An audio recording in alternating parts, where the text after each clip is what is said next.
There we go.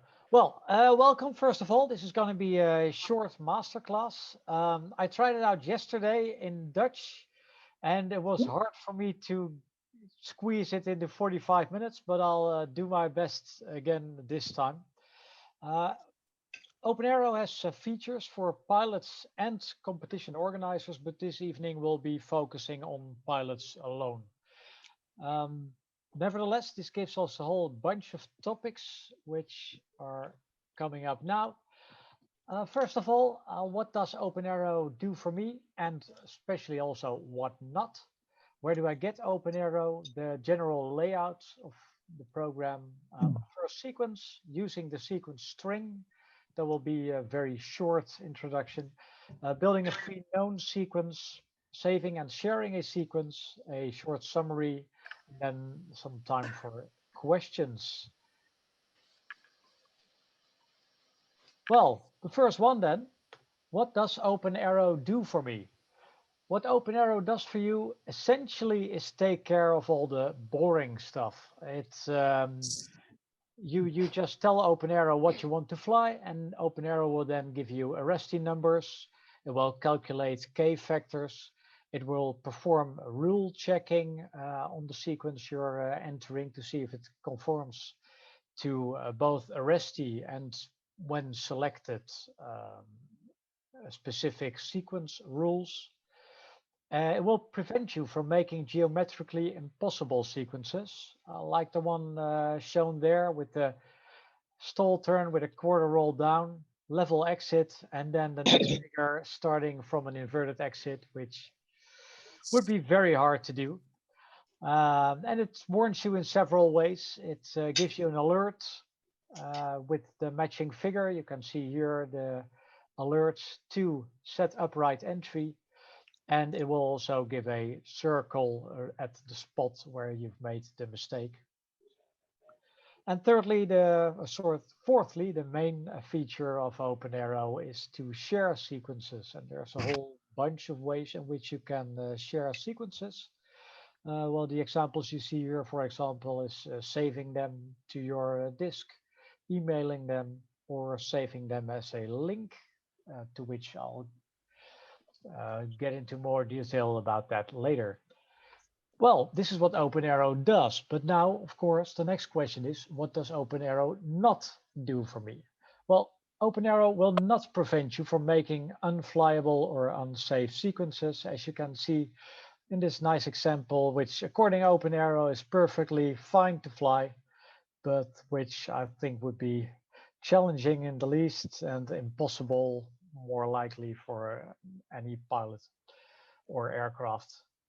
And also, it does not take the fun out of making sequences. So uh, oh, even though OpenAero can do a lot of things for you, it's still very important that you are creative in designing sequences and that you are very aware of the limitations of the pilot and the aircraft that you are making the sequences for. I see there's in the chat. Okay, that's just about muting the audio. Okay, great. Um,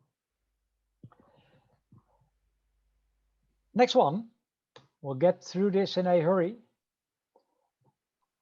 Where do I get OpenAero? Well, first of all, you can always, well, when you're online, you can find OpenAero online at openaero.net.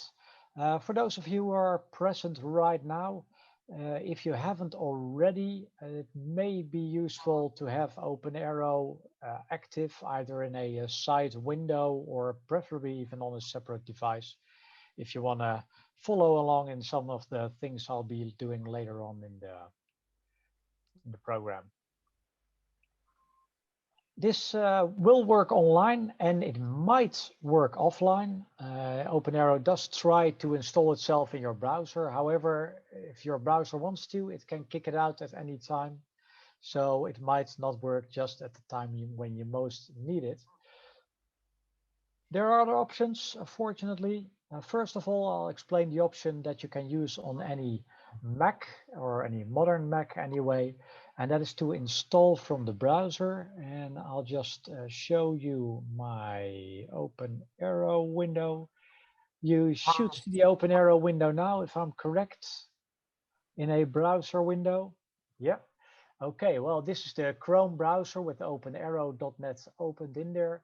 And then at the top right, you have those three little dots. And if you click them and you scroll down a bit, you will see Install OpenAero. And when you click Install OpenAero, it will ask you if you want to install OpenAero. And when you do, it will be available from your desktop also when you're offline. This is the preferred option for installing on Mac. It would also work on Windows. Actually, I'm showing it on Windows now. But for Windows, I'll cancel this. I have another preferred option, and that's to install it from the Windows Store. And the good thing about this is that it does offer some improved handling of files on Windows, specifically that if you double click a OpenAero.sequence file, it will automatically open OpenAero. Whereas if you, for example, just use it in the browser, you can only open those files from within OpenAero. So you first have to open OpenAero. That's a lot of opens. And then you can open the file from there. And then last but certainly not least, you have the Google Play and the Apple App Store, where you can also install OpenAero from. This is not free. I do very much appreciate anybody who downloads it from here, and also helps me keep my enthusiasm with the financial contribution. It does also offer some additional features, especially in the process of sharing your sequence on a variety of ways. For example, if you want to directly share your sequence via WhatsApp or any sharing method, actually. Now we're going to move on to the general layout. I have the two most important layouts here on this slide. You have a desktop tablet layout and you have a phone layout.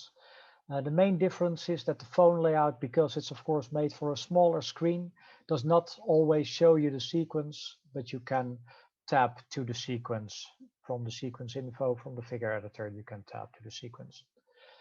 For the rest of this training, I'll focus on the desktop and tablet layout. We'll just quickly go through the layout now. First of all, we have at the top, I'll make it full screen. Yeah, all the way at the top, you have the main menu with all kinds of options, and we'll go to that later. Then next one is the sequence string that's in here. And it's a really quick way to build sequences once you're gotten used to it. And I'll explain a little bit about this later on also. But I'll just quickly put in a loop in the sequence by typing O. There it is. Well, then we also see to the right of this sequence string, there are two little arrows. That's the undo and the redo, which undo and redo. So if I undo, loop is gone, and if I redo, it's back again. Below this, we have the sequence info. You really, for most sequences, should start with entering the sequence info first. There's, of course, the pilot and team details. Then there's the rules. Let's set, for example, the BAA sports known rules. Well, those rules are very basic because you can see there are no alerts. So yeah, they're it's probably just a, let's call it a placeholder. If we put in, for example, SIVA unlimited program 1, then you'll see a whole bunch of alerts because, well, just a loop is clearly not enough. And this brings us immediately to the alerts area, also a very important one. It's constantly updated, so any change you make will immediately be reflected in the alerts. Then we go to the figure editor. That's the next tab. The alerts will still be visible. At the top of the figure editor, we have a little eye, and this shows up in several places. And then whenever you click one of those eyes, it will give you relevant information on the thing you are looking at. So if I click it now, for example, you will see some information about adding a figure. Yeah. And now I've somehow managed to get this window all the way on top. Yeah, okay, there it is. Yep. Well, in the figure editor, you can add figures, as it says right there. So if I edit figures, if I select this loop, for example, then you will see the loop, and you can make all kinds of changes to it, including deleting the loop. And if you add figure, then you get the options for adding figures, which I'll get back to later. Now we have the menu bar. On the first menu, there's the file menu with a variety of options. Then there's the view menu, where you can select to see either form A, which is empty now. Just put the loop back in there. Or you can view form B or C, or you can view your form as a grid. I'll go back to form B. Then there's the sequence, several options. For example, if we want to start crossbox, we can start crossbox. I'll start upwind again. Then there's the queue. We'll get back to that later on also, but essentially it's a way to store some figures that you want to use later. The library, which of course has a whole bunch of sequences. For example, there we have the BAA sports known right there. And then there's tools, which includes the free unknown designer. We'll get back to that later on also. And for example, several settings that you can edit and that affect the functioning of OpenAero and the display. And also you can install the app from there, and in Windows, this will ask you if you want to open the Microsoft Store. Okay, well, that's the main layout. So I think now we've got enough introduction, and we can start with building a sequence. And as it says, I'll be going through the process as if it's your first sequence. But the first sequence we'll be making today will be the British Aerobatic Association sports known. Of course, it would be really easy to just start here. So first of all, I'll clear the sequence. There it is, it's all empty. And then we add in some sequence info. So I'll just put in Ringo XI230, of course. And well, whatever, something like that. Then we select the rules. So we decided we want to make a British Aerobatic Association sports known. It's in there. It gives a little green tick mark indicating that the rules are active. And well, if these are complicated rules, you might see some alerts there. It also immediately shows you the British Aerobatic logo. You can change that by clicking on it to any other preloaded logo, or choose a logo of your own. Next step, we'll go to the figure editor. And well, we're feeling frisky, so let's start with a downwind entry today. Downwind entry. And let's start with a stall turn.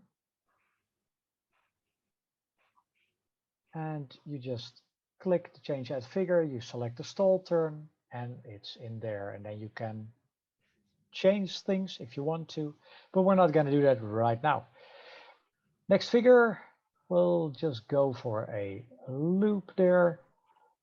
Here on the right, you can select all the different types of figures. So we'll go for the whole loops. And then right there on the top left, we have a loop. Now, as we're doing that, I suddenly think, maybe I don't want to start downwind after all. Maybe I want to start upwind. And so let's start with a reverse Cuban. Again, we go to the figures, and then we have the half Cubans here. And now we have a lot of choice. Reverse Cuban looks like it's this one, but if we click it now, it will add the new figure after the active, after the loop, and that's not what we want. So you can change where it's positioned right here at the top, and we'll just say add new figure at start. And then we add the Cuban. Well, it's not very pretty. It's kind of through the others, but we'll fix that later. But it's still starting downwind, so we'll change that to sequence upwind entry. And then just to clear things up a bit, we can change the shape of the hammerhead or stall turn, whatever you prefer, by clicking it, and then you get a whole bunch of little circles, and you can use those circles to drag the shape around. So we can extend this down line up, and then it's already much better. Also, we have this Cuban, and it's preset the Cuban with a half roll on the 45 up line. If we want to, we could change that. Let's say, for example, we want to have a full roll at the exit, then at the second roll position, we say 1, and then there's the full roll, but I'll remove that again. Similarly, we could change the first half roll, say we want to make it a half flick roll. Let's go for positive, and there it is. And again, I'll change it back to the half roll. Now, we're going to just go up because we're at high speed at the end now from a loop. So I guess we're going for a half loop and then a half roll. And just double check where it's going to be. And it says add new figure after active. Well, that would add it after the reverse Cuban. We don't want that. We just want it at the end. We put in the half loop with a half roll, and there it is already. Now, by this time, I'm thinking maybe we want to add in a spin. Well, spins, as most of you are probably very aware, are not separated arrestee base figures. They are actually roll elements, which means that if you want to add a spin, you're going to have to first put in a base figure and then put the spin onto that. Well, we just want to go for a 1.5 spin on a vertical down line. So we look up the single lines family until we found the vertical down, which starts upright and ends upright, and that's right there at figure 1163. Put it in, and then we say we want to do 1.5 spin, 1.5 positive spin. Very nice. Now, you might think, oh, that's maybe not the best idea to put it right there, going downwind and still fairly fast from the half loop, half roll. But we want to put it in there somewhere. So maybe we'll just set it aside for later. And what we can do then is use the Q. So we have this figure selected, and we go to Q. And first I'm going to show the Q. It's not necessary, but it'll make it a bit clearer. And it's completely empty. Here on the right hand side, you have the figure Q completely empty. And now I can just say add to Q, and it will add the active figure to the Q. And there it is, your 1.5 spin. It's saved for later, and now I can remove it from the sequence and see when I will want to use that figure. So I'm going to add some other stuff first. Maybe we'll just add in a 180-degree turn there. Again, add new figure at the end, 180-degree turn. And then it's looking like I'm starting to set up nicely for the spin, maybe a 45 in there. Now it's time for the spin. So what we'll do is we'll go back to the Q, we'll show the Q, and we'll just click on the spin to put it right in there at the end, and we can remove it from the queue. We don't have to, but it's been used now, so we clear it. And I'm gonna go in the fast track now because I think probably you have the idea already, using the string and a little copy paste, and there it is. So now we have the British sports known sequence, but I think it can still look a bit nicer. So I'll just extend this line for the spin, and I'm thinking maybe I want to have the clover here move away, and that's possible too. So I click the clover, and then at the edit figure you have a switch Y exit direction button. I'm gonna press that. That actually looks much worse. So switch it back again. We can arrange this, for example, to move it right there. And that's it. That's a sequence building. Very fast, of course, because I was all prepared. Probably going to take you a lot longer if you're really building a sequence from scratch.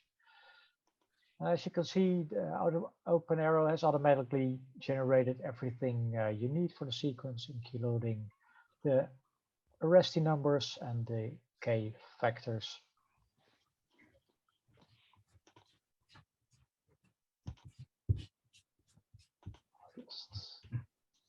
Go there. Do we have any questions so far that I should answer now, or well, questions that can't wait to the end? If you do, maybe you can put something in the chat box.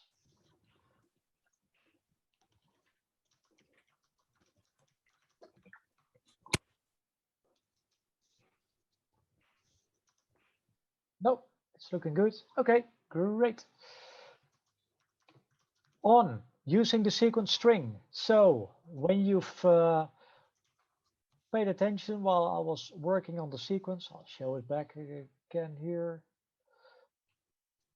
Then you could see that the sequence string filled up as I put in all the figures.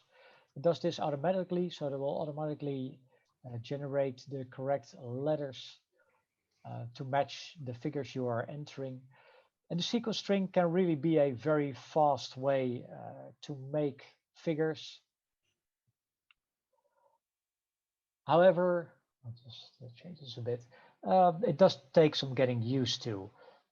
In essence, every figure, every base figure is represented by a letter, and you'll be adding numbers and possibly some letters for snap rolls or spins to add the roll elements. In the help, under OpenAero language, you can find the complete reference. As said, it's not necessary, but it can really help you generate sequences quickly. Say, for example, I want to make a half loop with two roll on the top. I just cleared this and I type 022, took me 1 second, and there it is. While as with drag and drop, you'd probably be working for about half a minute to get the same result.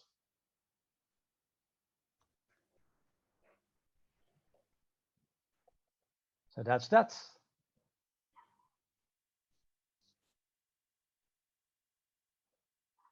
Next up, we'll be building a free known sequence. There is. So there are two ways in which you are likely to start building a free known or a free unknown sequence, and that is either by choosing a figure set from the library, which would probably be the way to do it for a free known, or because you get a set of figures from your competition organizers for a free unknown. In this example, I'll be going for the figure set from the library to build a free known. And again, we'll switch to the OpenAero window here.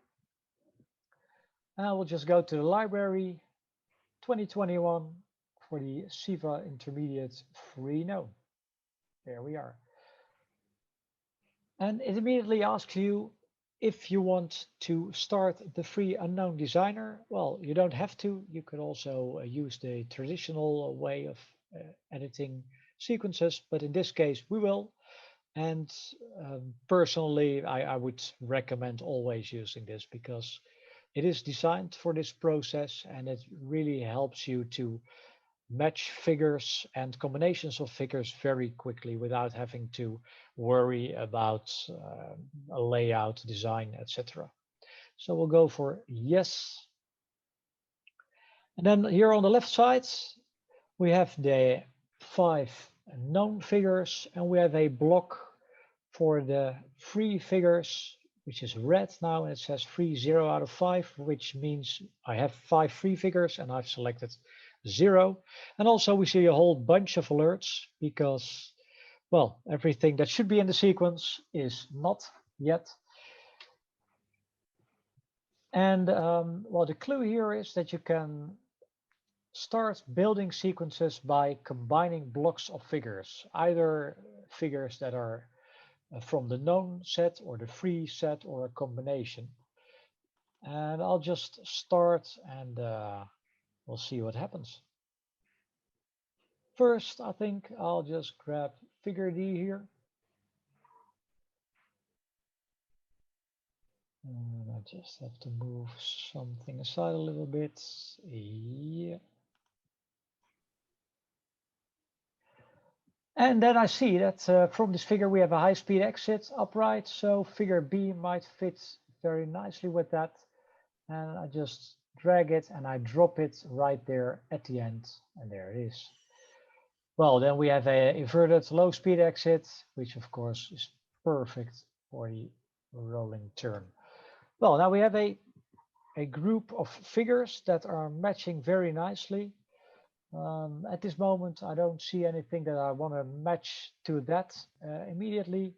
So I'll start in a separate subsequence. You have the block here, new copy subsequence, to start building the figure from the start probably, because I'd like to have the rolling turn at the end. And I'll start with a free figure. I just dropped the free box there. Well, by pure coincidence, you now see whole loops.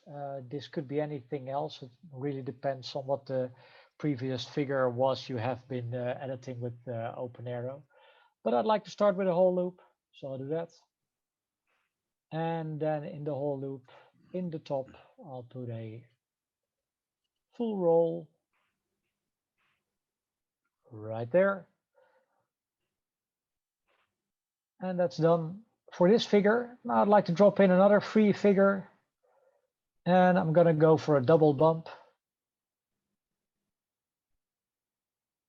That's family 8.8. Well, we have a massive range of selections there. I want to go up first, and I'm not sure about what to do after that. I can just pick the first figure there because it goes up first.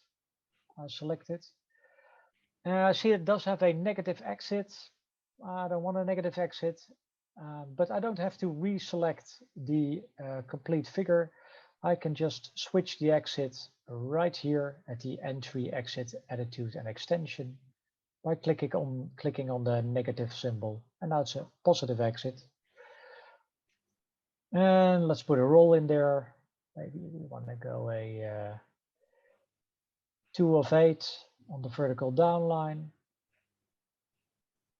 Now we're crossbox. Let's look at our figures again. Crossbox, low speed. Well, that's pretty obvious. That's got to be figure A there. So put it in, figure A.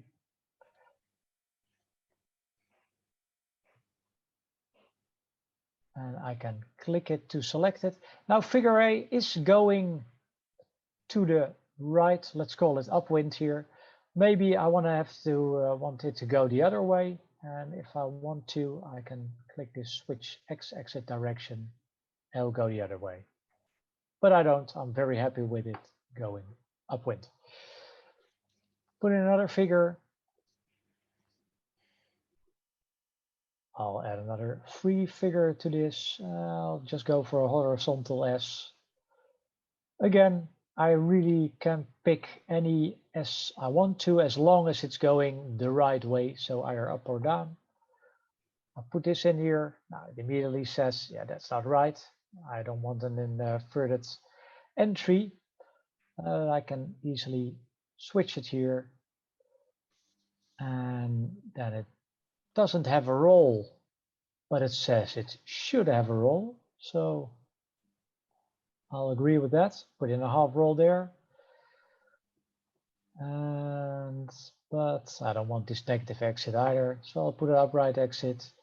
Ooh, now it's wrong again. Maybe I add a half roll at the beginning. That's a nice figure.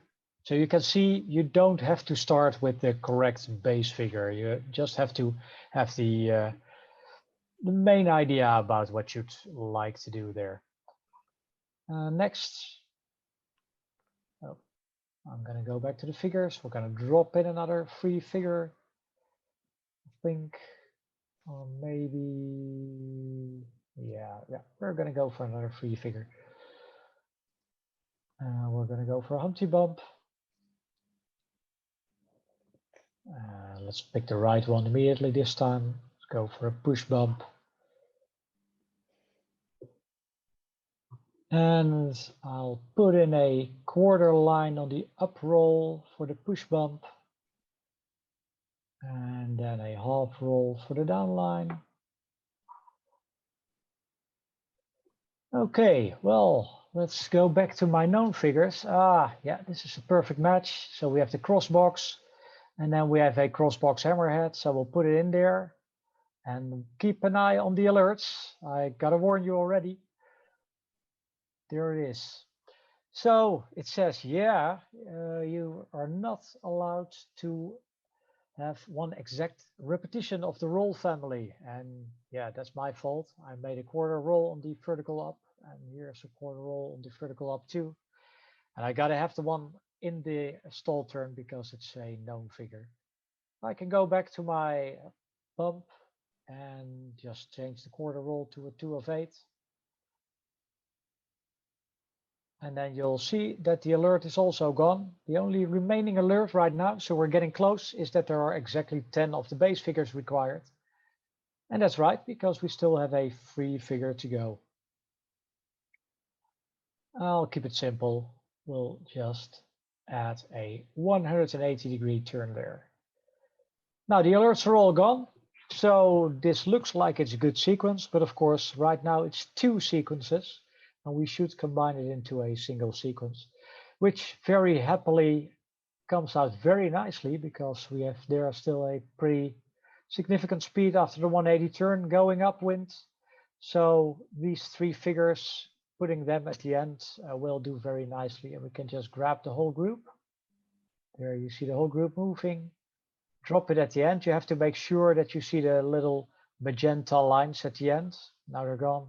And now you should see them. There it is. We have a complete sequence with all the free figures shown in blue, all the known figures shown in green, and the little blue arrows indicating what the flow of the sequence is.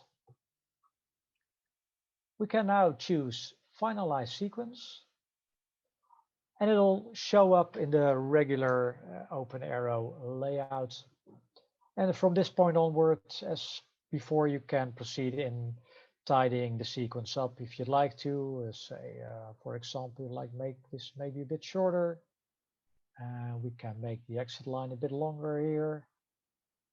And then we can remove this little wiggly line in front of the hammerhead by clicking the wiggly line in the figure editor. Actually, it looks pretty nice now. And there you have the default intermediate free known for the BA EA.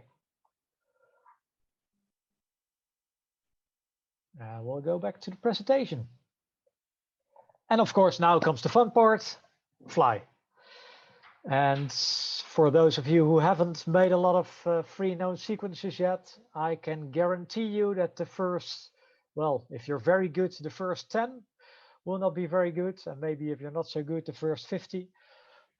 So I would really recommend anybody to make that the very first thing you do when starting a sequence. You design your free known, you fly it, and you find out what you did wrong, and then you make it better. Of course, now we've made a sequence, but we maybe want to save or share our sequence. And there's a bunch of options for that. I'll show you the menu. Of course, we have on the desktop here the file menu, and you can say save sequence. It gives me a warning right now saying that I didn't enter my pilot aircraft type and aircraft registration. That's absolutely right.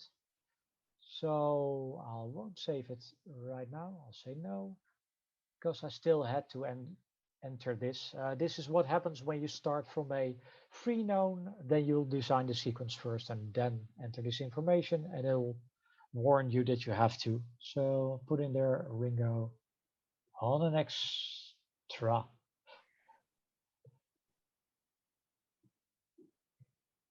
And save again.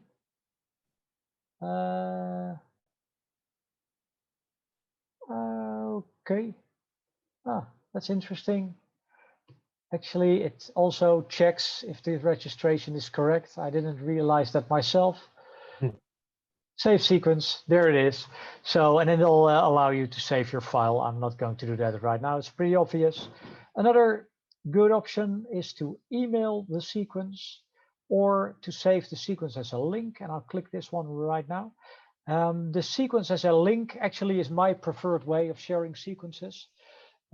You can really share it in any way, and the link does contain a fully a full sequence. So you can also open the link when you are offline. That is the reason actually that the sequence link is so long. It's a convenient way. For example, the way I use it when editing my free known is I email every iteration of the sequence to myself, and then I have a, let's call it a record of the different sequences that I made. And you can do anything with it you want to. There's a copy to clipboard here, so you don't even have to Control C or copy paste. Just copy to clipboard and it'll be on your clipboard. Then for mobile devices, we just have a save share sequence, which will allow you to send it in various ways as a sequence file or as a link. The save as link we just talked about. And then, of course, there's the options to print and save forms. That's really for the final output. A form that is saved in this way will not be openable in OpenAero again. It's just for really creating forms, and I'll give you a quick tour of that. So let's go to the print save forms. The options here on the right are really, well, specialist options. They should always be set in the right position automatically, but you can tweak them a little bit if you want to tweak your output. And then on the left here, we have the option to select which forms you want to print or save as a PDF or save as an image. For example, we could say that we want to have a bunch of pilot cards, and it's already selected. I unselect it and I select it again. You don't have to, but just to show what happens. And right now it's set to all pilot cards with wind from the right, but if I click it, it'll give you wind from the left, or maybe two from the right, two from the left. And then you can say print, save PDF, and you get this print output, which you can also use from your destination to save as a PDF. I'll cancel that right now. We'll go back to this. As I said, there are many different other forms you can select. You could even select a very complicated combination, the page set. Let's say you want to have two form Cs And then you want to have a form grid, and then you want to have an empty page, and then you want to have two forms right. Just type the letter combinations. You say print save, and there you have two form C's, a grid, an empty page, and two forms right. Can get creative with this.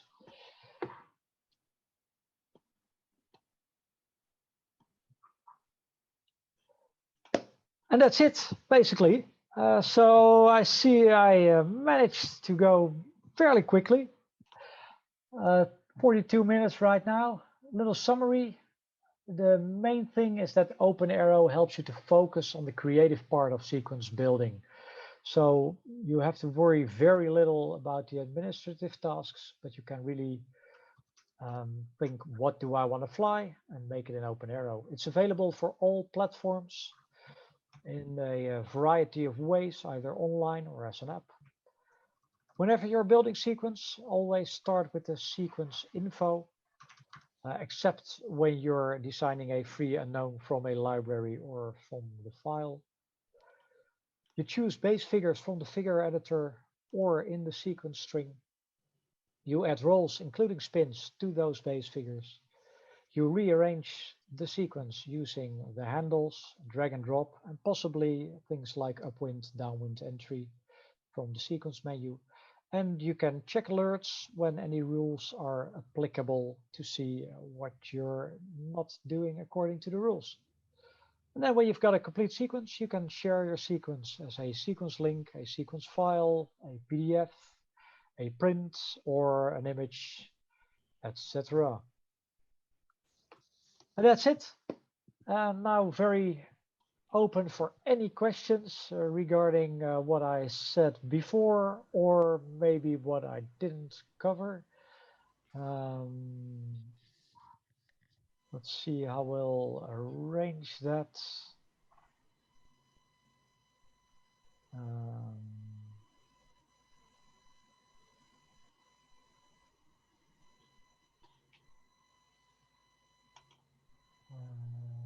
There, yeah, some people in the chat, so that's the best way. Will the program update on start? I hear here already. Yes, it will. Previously, when it's you had to start it twice actually to update it, but I've made a change. So also online, the program will update on start. You might see it open up and then do a little bit of a flicker, and then it's updated. And if you're using it as an app, then it'll update whenever the app is updated, of course, assuming that you have your automatic app updating on your device set to on. If it does not update because you set the automatic updating to off on your device for your, well, for example, for the iOS store, it should give you a warning that you're running an outdated version.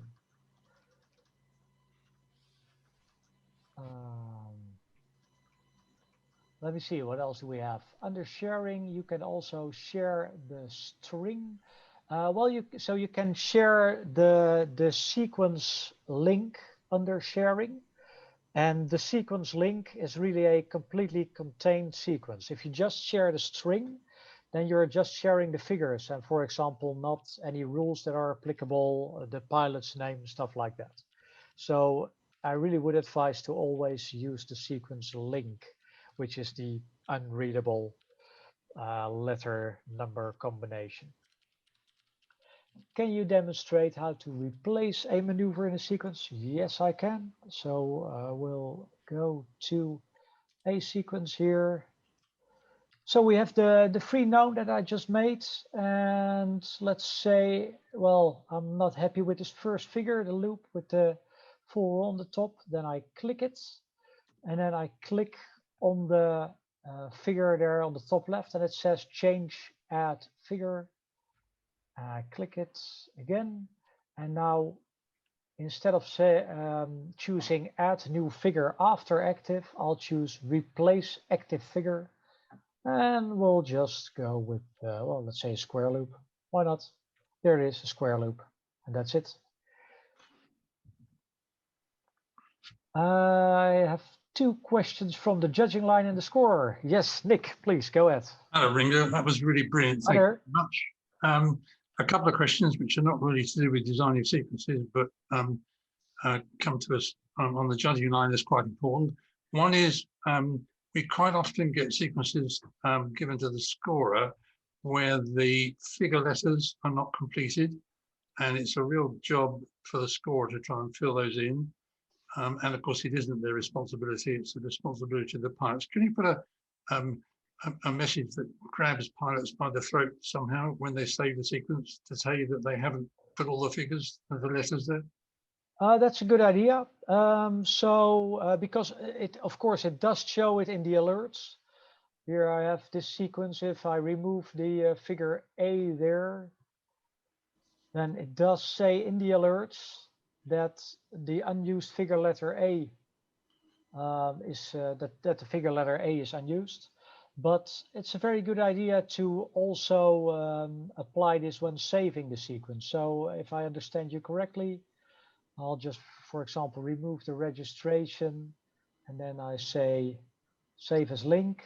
And now it says there's essential sequence info missing. Put the figures in letters in there also. Is that what you're suggesting? Yeah, that's what it is. If you're running the scoring program and you import one of your sequence files and there aren't some of the figure letters in, then somebody has the responsibility to work that out. And it shouldn't be the scorer, because if they make a mistake, then it's their fault. So it's wrong. Yeah, it's a very good idea. Actually, I'll consider what the best way would be. Maybe even the best way is to trigger this when any alerts come up. Because really alerts shouldn't come up for the vast majority of sequences anyway. So if you want to save a sequence with alerts, that might be a good thing to warn about. Yeah. Thank you. And the other one's a bit strange. Sometimes, particularly at unlimited internationals, on the judging line, we get sequence diagrams that have been drawn so they're very, very tall and very narrow. I have no idea how pilots fly that, but there you go. I think it's the French sequences usually. It's always the French. It's yes. funny you should say that. Yeah. But the trouble on the judging line is that when they're printed, the figures get very small and the numbers get so small you can't read them. So again, if you could make something jump out of the computer and grab hold of the pilot by the throat and say, hey, the judges can't read this, that would be really good. That's yeah. I'll write this down because that's a bit harder for me to remember. But yeah, I understand the idea. So when specific elements, well, let's say the figure numbers start to get very small, then also it might be useful to have a warning that some elements, the figure numbers are getting very small. That's it.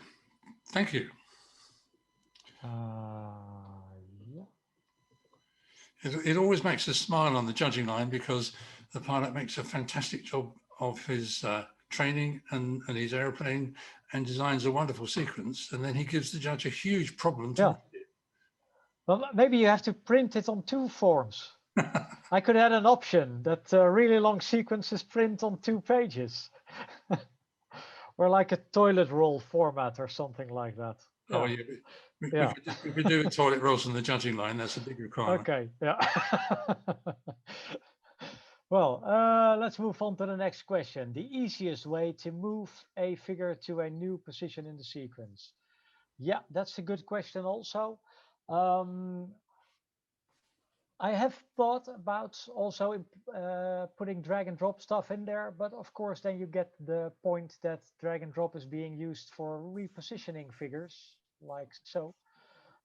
So what I find the easiest way myself is using the queue. So say, for example, we have this figure right here, the exciting free known intermediate figure. Then we select it and we go to Q and we say add to Q. And then we take it out of the sequence here, which of course will leave a mess because now the crossbox is all, you'll see the whole sequence going crossbox, etc., etc. So I could move it to any other place now. Let's say I'll put it back in the same place again. Then I select the figure before and I say add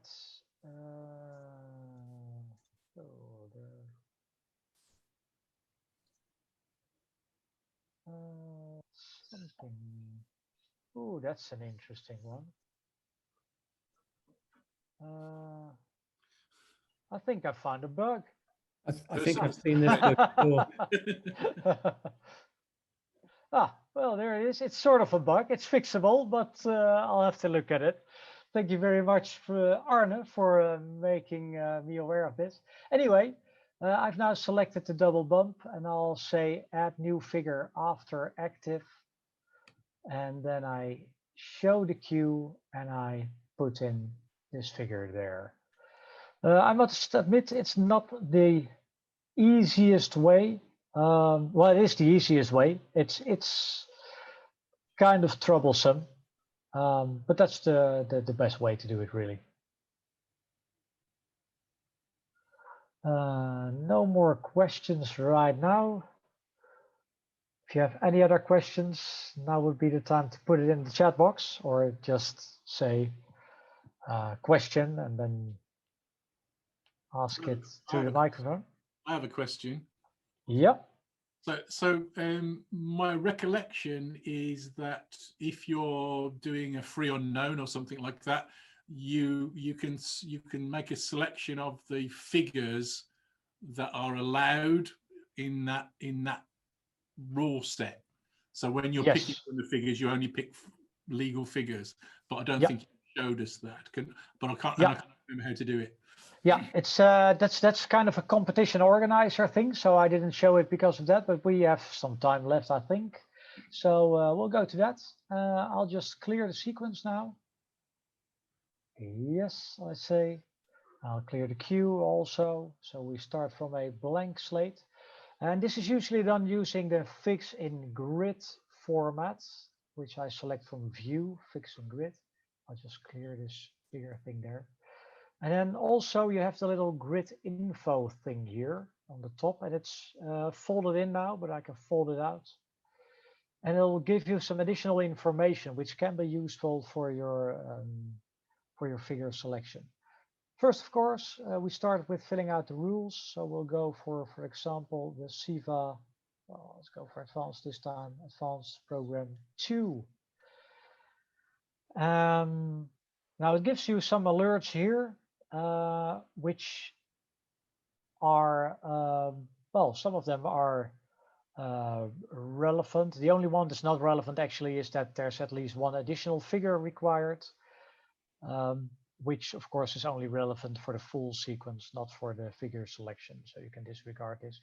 And you see something else right now also, I didn't mention, it's not there for all rules yet, but for some rules, if you hover over them, you'll also see the relevant reference in the supporting code. So for example, this is supporting code section 6, part 1, etc. Well, let's enter a sequence. I'll just do it in shorthand because that's quickest. We're going for a advanced program 2, maybe a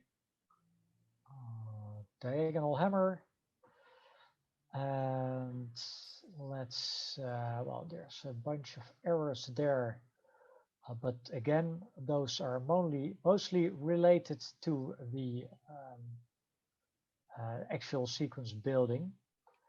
But I'll just try to put something in there that's certainly not allowed. For the second roll position, we'll go for a full positive flick. And there it says in the alerts 9914 is not allowed in this sequence, which is the positive flick I just entered. And then of course there's still a figure letter missing. I'll get rid of the positive flick. And I'll put something in there that probably is allowed. No, it's not. Well, make it really easy then. Just a half roll on the down line. There we are. And then we add the figure letter. I'll put it in figure letter A. Now we're going for the next figure. And let's just say put a bump in there. And we'll put the half roll in there again. And then it'll warn you that not more than one exact repetition of roll family is allowed. And also, I had to clear the reference sequence first. I didn't clear that. Here it is. The reference sequence was still kept from the free known that we edited before. The reference sequence is the sequence that determines which figures are obliged to put in your sequence. I'll close it here. So yeah, there's the warning that not more than one exact repetition of the roll family is allowed. And I can change it. Maybe we'll put a 3/4 roll in there. And then it's gone. And it says no figure letter assigned, so we'll put letter B in there, etc. Does that answer your question? Yes, thank you. You're welcome. Do we have any other questions?